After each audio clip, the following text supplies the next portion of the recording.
महाभारत का युद्ध समाप्ति की ओर बढ़ रहा था। रणभूमि में घायल पड़े कर्ण के मन में एक ऐसा प्रश्न उठ रहा था जो शायद हर उस व्यक्ति के मन में कभी न कभी आता है जिसने जीवन में केवल संघर्ष देखा हो।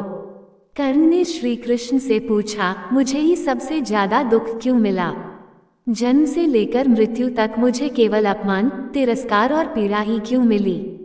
कहते हैं कि उस क्षण श्री कृष्ण का उत्तर केवल कर्ण के लिए नहीं था, बल्कि संपूर्ण मानवता के लिए था। यह उत्तर इतना गहरा था कि आज भी उसे सुनकर लोगों की आंखें नम हो जाती हैं। आखिर कर्ण को इतना दुख क्यों मिला और श्री कृष्ण ने ऐसा क्या कहा जिसने उसके जीवन के सारे रहस्य खोल दिए? इस प्रश्न का उत्तर जानने के लिए हमें कर्ण के पूरे जीवन की यात्रा को समझना होगा। कर्ण का जन्म स्वयं में एक रहस्य था।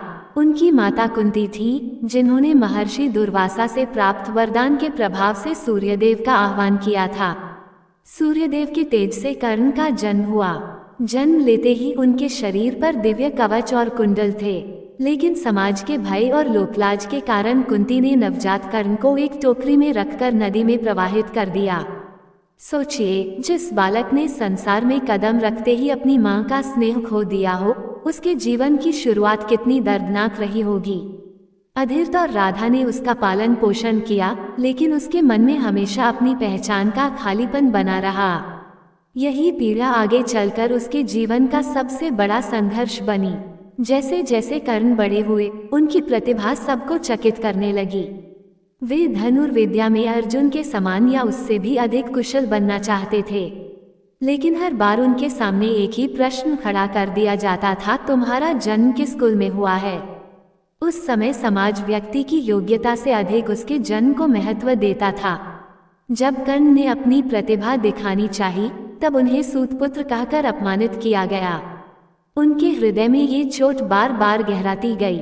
वे केवल सम्मान चाहते थे, लेकिन उन्हें तिरस्कार मिला। ये वही समय था जब उनके मन में संसार के प्रति शिकायत और पीड़ा का बीज अंकुरित होने लगा। कर्ण ने महान गुरु परशुराम से शिक्षा प्राप्त करने का निश्चय किया। वे जानते थे कि परशुराम केवल ब्राह्मणों को शिक्षा देते हैं, इसलिए उन्होंने स्वयं को ब्राह्मण बताकर शिक्षा ग्रहण की। वर्षों तक उन्होंने कठिन साधना की और अद्वितीय योद्धा बने, लेकिन भाग्य मानो उनका पीछा ही नहीं छोड़ रहा था। जब परशुराम को सत्य पता चला, तो उन्होंने क्रोधित होकर कर्ण को शाप दे दिया कि जब उन्हें सबसे अधिक आवश्यकता होगी, तब वे अपने दिव्य ज्ञान को भूल जाएंगे। ये शाप भविष्य में उनकी मृत्यु का कारण बना। कर्ण के जीवन में बार बार ऐसा हुआ कि वे सफलता के निकट पहुंचे, लेकिन नियति ने उनसे वह छीन लिया। कौरवों और पांडवों के बीच आयोजित शस्त्र प्रदर्शन में जब कर्ण ने अर्जुन को चुनौती दी, तब उनकी वीरता की बजाय उनकी जाति पर प्रश्न उठाया गया। उसी समय दुर्योधन ने उन्हें अंगदेश का राजा बना दिया। पहली बार किसी ने कर्ण को सम्मान दिया था।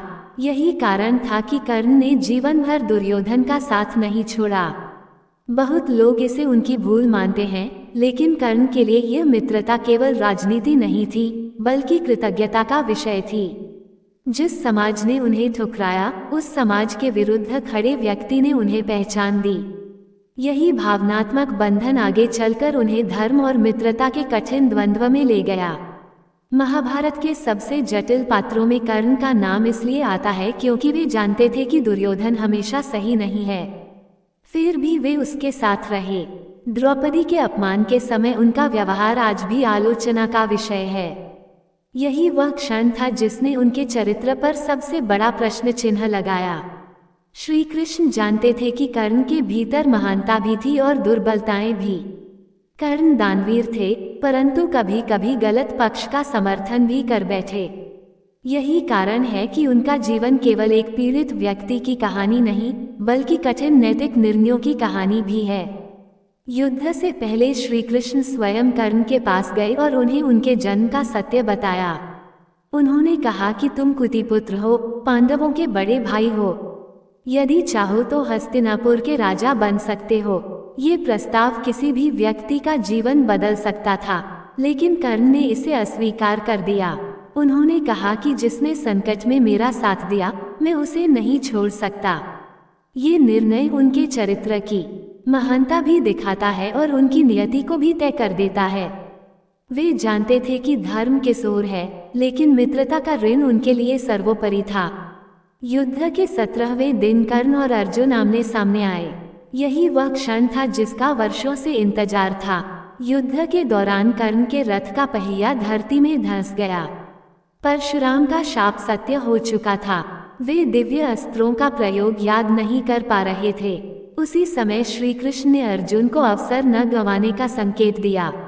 अर्जुन के बाण से कर्ण धराशायी हो गए। संसार को यह अन्याय लग सकता है, लेकिन महाभारत हमें बताती है कि जीवन केवल एक घटना से नहीं, बल्कि पूरे कर्मों के परिणाम से संचालित होता है। मृत्यु से ठीक पहले कर्ण ने श्री कृष्ण से वह प्रश्न पूछा जिसने सदियों से लोगों को सोचने पर मजबूर किया है, मुझे ही सबसे ज्यादा दुख क्यों मिला? तब श्री कृष्ण ने कहा, कर्ण, तुम अपने दुखों की बात करते हो, लेकिन क्या तुमने कभी दूसरों के दुखों को देखा? मैं जन्म लेते ही कारागार में था। मेरे जन्म के बाद मेरी माँ मेरे साथ नहीं रह सकी। पांडवों ने भी अपार कष्ट सहे। जीवन किसी को भी बिना संघर्ष के नहीं मिलता। अंतर केवल इतना है कि मनुष्य अपने दुख को सबसे बड़ा और दूसरों के दुख को छोटा समझता है। यह उत्तर सुनकर कर्ण मौन हो गए, क्योंकि पहली बार उन्होंने जीवन को एक नए दृष्टिकोण से देखा। कर्ण की कहानी हमें सिखाती है कि जीवन में मिलने वाले दुख हमेशा अन्याय का प्रमाण नहीं होते। कई बार वे हमारी शक्ति, धैर्य और चरित्र की परीक्षा होते हैं। कर्ण महान थे, लेकिन उनकी कुछ गलतियां भी थीं। उन्होंने अपमान सहा, संघर्ष किया, दान दिया, मित्रता निभाई और अंत तक अपने वचन पर अडिग रहे।